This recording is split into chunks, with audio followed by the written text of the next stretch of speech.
This tutorial will demonstrate how to use the Behavioral Editor.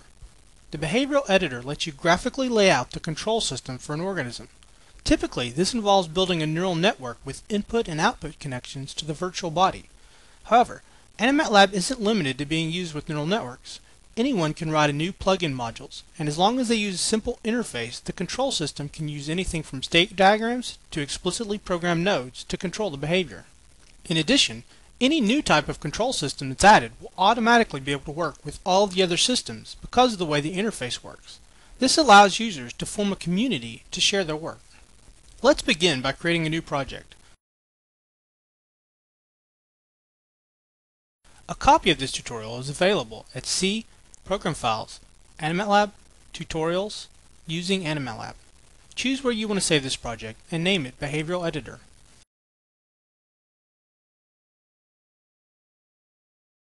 Once the project is created, add a new organism. An organism has both a body and a behavioral system. These are represented by the nodes underneath the organism in the project workspace. You can open the editor for each one by double-clicking on those nodes. Open the Behavioral Editor.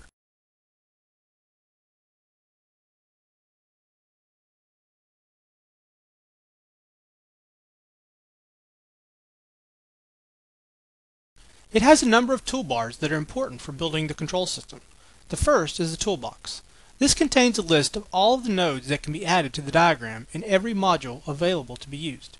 Each module has its own band that lists only the items within it, but the top band shows all items in every module sorted alphabetically. You can add items to the diagram by dragging them from the toolbox and dropping them where you want them. You can change their name by slowly double-clicking the node and then typing the new name. You can also do this by setting the name or text property of the item. All nodes can be resized when selected by dragging on the handles. All nodes can also be moved anywhere on the diagram. When an item is selected, its properties are shown in the Properties toolbar. This allows you to configure the settings of this item. Different nodes have different sets of properties. This neuron has a section specific for the neural properties. This contains things like the threshold and resting potentials. All nodes have a section called Graphical Properties. The items in this section gives you full control over how the node looks. For instance, you can change the fill color of the neurons,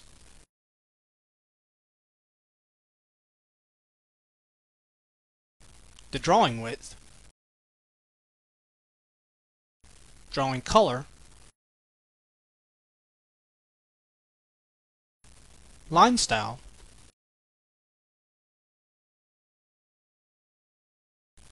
object shape and orientation,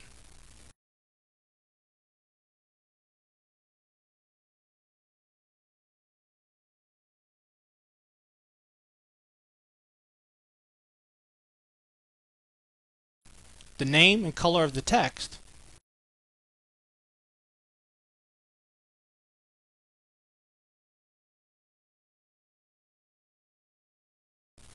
whether it has a shadow and how big it is,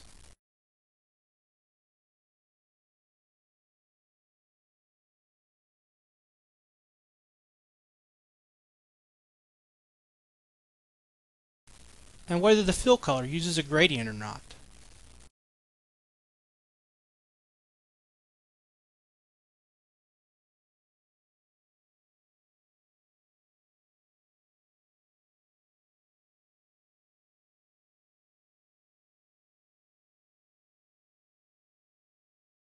You can also use images for the nodes.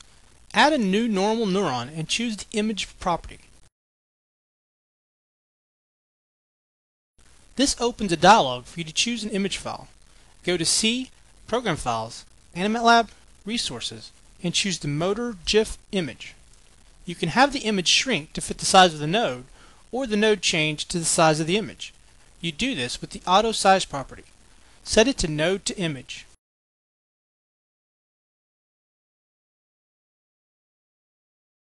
Now change the draw color to transparent to get rid of the circle shape so you only see the image and name text. The hierarchy bar shows you all diagrams and nodes in the control system. AnimatLab lets you have a hierarchy of diagrams. This means that you can do things like have a root page that has sub-diagrams that contain the neural subsystems to control single appendages.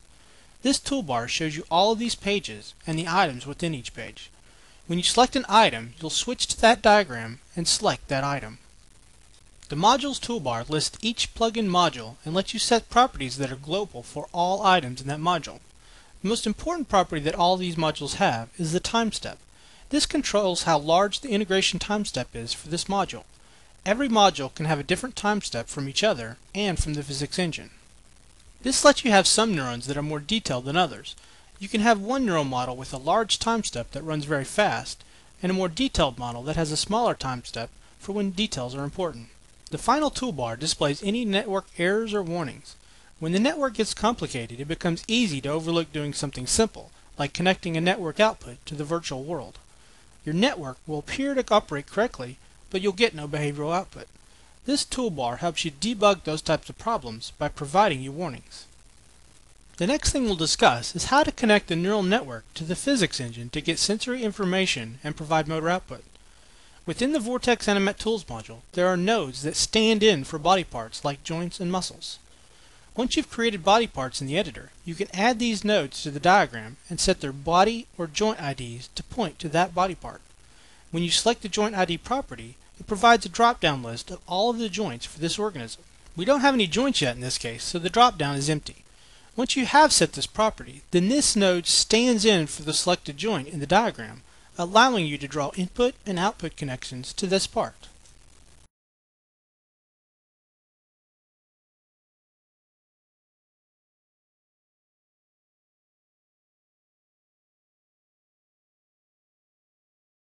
You can add synaptic connections by drawing links between neurons. If the neurons are in the same module, then they'll know how to talk to each other, and a dialog will open to allow you to choose the synapse type specific to that module. If the neurons are in different modules, then an adapter will be added between the neurons. The same will happen when you try and draw connections to physics objects. This brings up another important concept. How is sensory information transduced from the physics engine to the neural engine, and vice versa? This is done using adapters. Adapters are a general mechanism for transforming an output variable in one node to an acceptable input variable in a different node. Anytime you draw a connection between a node and a physics item, or between nodes in different modules, an adapter is drawn between them to allow the two parts to communicate, even though they do not actually know anything about the other part, and though they could have been written by different people at different times. Each node contains a list of output variables it can provide, and a defined input variable. For example, neurons have a defined input variable of current. So if you draw a connection from a joint to a neuron, it will take the output variable and apply it to the neuron as a current. This allows us to transduce joint angle into firing rate in a neuron. You select the type of data you want to use from the source item using the source data type dropdown. Then you configure how you want that variable transformed using the gain function. In the example above, the joint angle is in radians, but if we try to put that into the neuron directly, it would supply 3.14 amps. This is way outside the realistic biological range, so instead we need to translate this radians value into nanoamps. You can do this using the gain functions. There are several different types of gains, and it's possible to add more if you need them.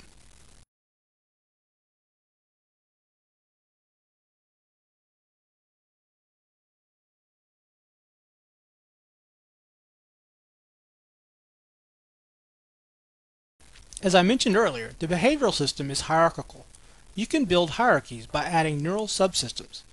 This creates a new diagram tab at the top, and the name of the tab changes to match the name of the subsystem node. If you double-click on the subsystem node, it drills down to that diagram. You can add new items to this diagram. This brings up another question though. What happens if you want to connect a neuron in one diagram to a neuron in a different diagram? This can be done using an off-page connector. It works in a way similar to the physics objects. You can add it to the page and then set the linked node property to a neuron anywhere in the system. Then the off-page connector will stand in for that node.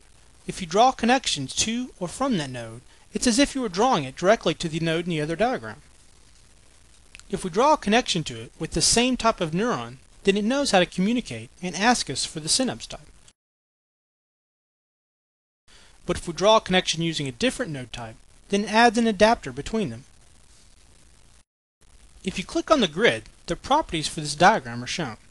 If you want to rearrange the order of the tabs, you can do this using the tab index. This will move the tab to the new position. You can also turn the grid on or off and set the size of the grid and the type of line it's drawn with.